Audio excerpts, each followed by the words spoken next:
Pandya bro, నువ్వేమనుకోనంటే నీకొక విషయం చెప్పాలి.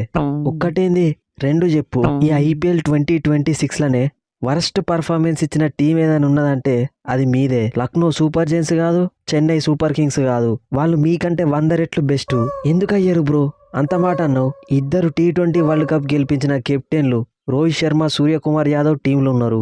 World best bowler Jasprit Bumrah ఉన్నాడు.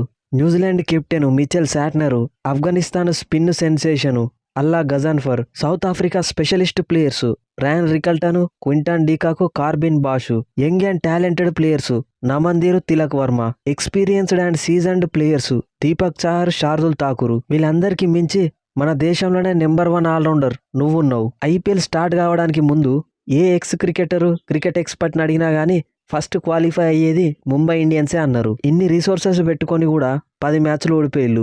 పిల్లగాళ్ళున్న రాజస్థాన్ రాయల్స్తోని 2 సార్లు విసిగించుకున్నారు. కనీసంగా సిఎస్కేలనైనా సగం మంది యంగ్ ప్లేయర్స్, అన్క్యాప్డ్ ప్లేయర్సే ఉన్నారు. లక్నో సూపర్ జైంట్స్ కి కాంబినేషన్ కరెక్ట్ సెట్ కాలేదు.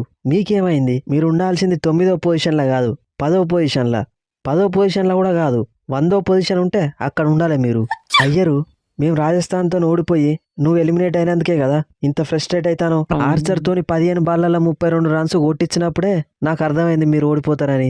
స్టేడియం మొత్తం చిన్నపిల్లల్ని తీసుకొచ్చి వాళ్ళ ముందే పరువు తీసుకున్నారు కదా. అయ్యరు, మా టీంలో అందరూ పెద్ద ప్లేయర్లు ఉన్నారు కాబట్టి అదే ప్రాబ్లం అయింది. ఎవరికి వాళ్ళు మాకు తెలుసు నువ్వేందివే చెప్పేది అని అన్న టాడీలు కాబట్టికే ఇప్పుడు మేము గీడున్నాం. స్కై భయ్య కనీసం ఈ మ్యాచ్లన్నా గెలిపిస్తాడు కావచ్చు, దగ్గర దాకా తీసుకొచ్చిండని అనుకున్నా. నువ్వు ఈ మ్యాచ్ గెలిపిస్తే నీకు సంవత్సరానికి సరిపోయే చూయింగ్ గమ్లు సప్లై చేద్దాం అనుకున్నా. కానీ యూ ప్రూవ్డ్ మీ రాంగ్. మళ్ళీ ఎప్పట్లాగానే చోక్ చేసినావు. అయ్యరు, 38 రన్ల దగ్గర 4 వికెట్లు పడ్డాయి. అలాంటి పొజిషన్ నుండి 5 ఓవర్లకు 50 రన్లు కొట్టే కాడికి తీసుకుపోయినా కొద్దిసేపన్నా మేం గెలుతాం కావచ్చన్న హోపు మీకు క్రియేట్ చేసినా లేదా? దానికోసమైనా కనీసం నెలకు సరిపోయే చూయింగ్ గమ్లు ఇస్తే ఒక్కటి కూడా ఇయ్యా. రోహిత్ అన్న, మనం ఎలిమినేట్ అయితే అయినాం కానీ మనతో పాటు 5 ట్రోఫీలు గెలిచిన సిఎస్కే కూడా ఎలిమినేట్ అయింది. 3 ట్రోఫీలు గెలిచిన కేకేఆర్ కూడా ఎలిమినేట్ అయింది. మొత్తం 13 ట్రోఫీలు ఉన్న 3 టీంలు అసంబోతానం కదా.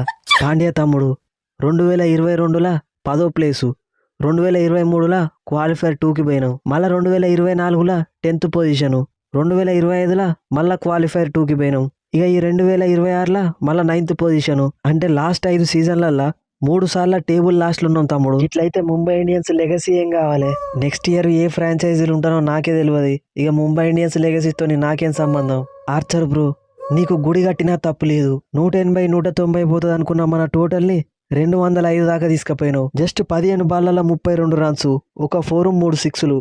అంతేకాకుండా మళ్ళా బౌలింగ్ వచ్చి 4 ఓవర్లకి జస్ట్ 17 రన్స్ ఇచ్చి 3 వికెట్లు. హిట్ మ్యాన్ ని డక్అవుట్ చేసినావు. ఇన్ఫామ్ నమందీర్ని అవుట్ చేసినావు. పిచ్చ కొట్టుడు కొడుతున్న హార్దిక్ పాండ్యాని అవుట్ చేసినావు. మనం ప్లే ఆఫ్స్కి వచ్చినావంటే దానికి కారణం నువ్వే ఆర్చరు. అట్లుంటది మరి మనతోని. శుభన్ దూబే, జడేజా బ్రో కంటే ముందు నన్ను పంపించిళ్ళు. ఆ మాత్రం కొట్టకపోతే ఎట్లా? ఇక బౌలింగ్ అంటే ఎప్పటికేసినట్టే వేసిన. నెక్స్ట్ ఎలిమినేటర్లో కూడా గిదే పర్ఫార్మెన్స్ రిపీట్ అవుతుంది. నువ్వు ఆ మాత్రం ఎంకరేజ్మెంట్ ఇస్తే చాలా ఆర్చరు. చెలరేగిపోతా. తొందరపడి ఒక కోయిల ముందే కూసింది. ఏమైంది లాడ్డు? నన్ను అవుట్ చేయగానే ఎక్కిరించినావు కదా, అది నో బాల్ అవుతుందని ఎక్స్పెక్ట్ చేయలే కదా. తర్వాత ఎట్లిచ్చిన 2 4లు. It's a lesson Jadeja bro. ఇంకోసారి అవుట్ చేసి ఎవరినైనా ఎక్కిరించే ముందు ఫస్ట్ అది నో బాల్ కదా చెక్ చేసుకుంటా. అసలు బుమ్రా బాబాయ్కి ఎందుకు రెస్ట్ ఇచ్చిల్లు పాండ్యా? మీరు అసలు ఈ మ్యాచ్ గెలవాలన్న ఉద్దేశంతో ఆడినట్టే నాకు కనిపించలేదు. కరెక్ట్ అయ్యారన్నా, వీళ్ళు కావాలనే లాస్ట్ సీజన్ మనం క్వాలిఫైర్ 2లో ఓడించింది గుర్తుంచుకొని ఈ మ్యాచ్ లో బుమ్రా బాబాయ్ని ఆడియలేదు. అదే బుమ్రా బాబాయ్ ఆడేది ఉంటే ఆర్చర్ని వట్టిగానే విసుకుతుండే. వాళ్ళు 180కి ఆల్అౌట్ అయ్యి ముంబై ఈ మ్యాచ్ గెలుస్తుండే, మనం ప్లే ఆఫ్స్ కి పోతుండే. ఆల్రెడీ ఎలిమినేట్ అయినాం. మా బుమ్రా బాబాయ్ కూడా హాఫ్ సీజన్ నడుస్తుంది. మాకు ఈ మ్యాచ్ రిజల్ట్ తో సంబంధం లేదు కాబట్టి మా బుమ్రా బాబాయ్కి రెస్ట్ ఇచ్చినాం. మీకేంది ప్రాబ్లం? నెక్స్ట్ సీజన్ మిమ్మల్ని మా స్వాస్థాలతో ఎలిమినేట్ చేయకపోతే నా పేరు శ్రేయాస్ అయ్యరే కాదు. ఏంది వైభవ్ తమ్ముడు, ఎట్లిచ్చినా ఈ సీజన్ మనం 2 మ్యాచ్లు ఆడితే 2 నిన్న అవుట్ చేసిన. అట్లుంటది మనతోని. నెక్స్ట్ సీజన్ చూసుకుందాం అన్నా. నీ ప్రతాపమో నా ప్రతాపమో. రాహుల్, లాస్ట్ 3 మ్యాచ్లు గెలిచి 6వ పొజిషన్తోని సీజన్ ఎండ్ చేసినాం. 14వ మ్యాచ్ గుజరాత్ టైటాన్స్. ఆ ఒక్క మ్యాచ్ ఓడిపోకపోయి ఉంటే ఇప్పుడు మనం కూడా క్వాలిఫై అయ్యేటోళ్ళం. అంతేకాదు పటేలు, 35వ మ్యాచ్ పంజాబ్ కింగ్స్ తోని 264 రన్స్ కొట్టినాం. అలా నేను ఒక్కనే 152 నాట్అవుట్.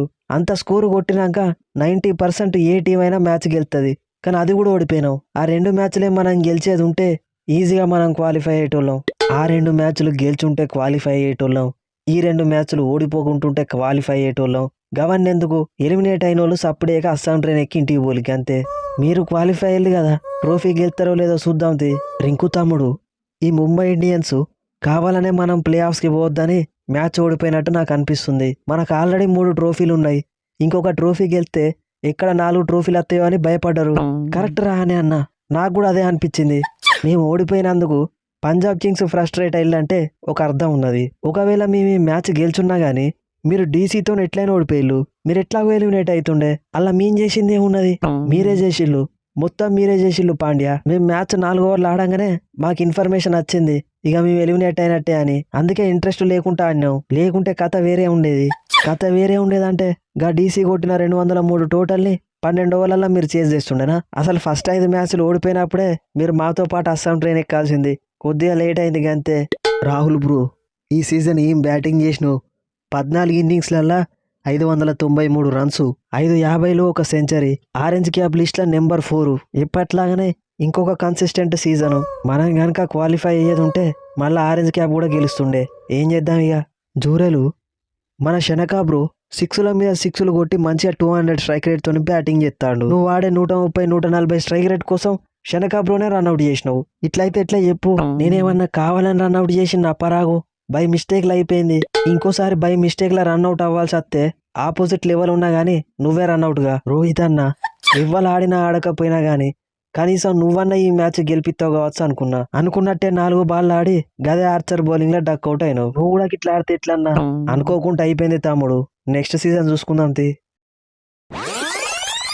సో ఫ్రెండ్స్, ఈ స్పూఫ్ కనుక మీకు నచ్చితే మన ఛానల్ని సబ్స్క్రైబ్ చేసుకోండి. వీడియోని లైక్ చేయడం మాత్రం మర్చిపోకండి. ఇక మనలాగానే స్పూఫ్ చేస్తూ మనీ ఎర్న్ చేసుకుందాం అనుకునే వాళ్ళు కింద డిస్క్రిప్షన్లో వచ్చిన ఇన్స్టాగ్రామ్ ఐడికి మెసేజ్ చేయండి. 69 మ్యాచ్లు అయిపోయినాక టాప్ 4 టీమ్స్ అయితే ఫిక్స్ అయినాయి. 78th మ్యాచ్ ఒక్కటి మాత్రమే డెడ్ రబ్బర్ అయింది ఈ సీజన్లో. మిగిలిన మ్యాచ్లన్నీ ఏదో ఒక ఇంపాక్ట్ అయితే సృష్టించినాయి పాయింట్స్ టేబుల్ మీద. వాస్తవం చెప్పాలంటే ఐపీఎల్ స్టార్ట్ అవ్వడానికి ముందు ప్రస్తుతం క్వాలిఫై అయిన టీమ్స్లో ఆర్సీబీ ఒక్కటే నేను గెస్ చేసిన.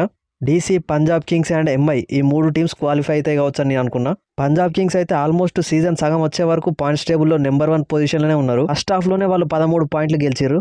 ఇక సెకండ్ హాఫ్లో 7 మ్యాచ్లలో కేవలం 2 పాయింట్లు మాత్రమే గెలవగలిగారు. అందుకే వాళ్ళు ఎలిమినేట్ అయిపోయారు. డీసీది కూడా ఎక్సలెంట్ టీము. వీళ్ళ టీంలోనైతే బ్యాటింగ్తో పాటు బౌలింగ్ కూడా ఎక్సలెంట్ ఉంది. 2 గెలవాల్సిన మ్యాచ్లు వీళ్ళు ఓడిపోయారు. లేకుంటే వీళ్ళు ఖచ్చితంగా క్వాలిఫై అయ్యేటోళ్ళు. ఇక ముంబై ఇండియన్స్ గురించి ఎంత తక్కువ మాట్లాడుకుంటే అంత మంచిది. చెన్నై సూపర్ కింగ్స్ టీం వీళ్ళకంటే 10 టైమ్స్ బెటరు. వాళ్ళ టీంకి టోర్నమెంట్ మధ్యలో ఇంజురీస్ ఇంకా చాలా ఇబ్బంది పెట్టినాయి. ఇక ప్రస్తుతం టాప్ 4లో ఉన్న టీమ్స్ ప్రతి ఒక్కటి ఆల్రెడీ ఒక ట్రోఫీ గెలిచిన టీమ్సే. సో ఏదో ఒక టీము ఈ సీజన్ అయిపోయేసరికి 2వ ట్రోఫీ గెలిచి ఐపీఎల్లోనే 4th మోస్ట్ సక్సెస్ఫుల్ టీం ఉండబోతుంది. అదే టీం అని మీరు అనుకుంటున్నారో కింద కామెంట్ సెక్షన్లో చెప్పండి. నెక్స్ట్ వీడియోలో మళ్ళీ కలుద్దాం. Thanks for your love and support.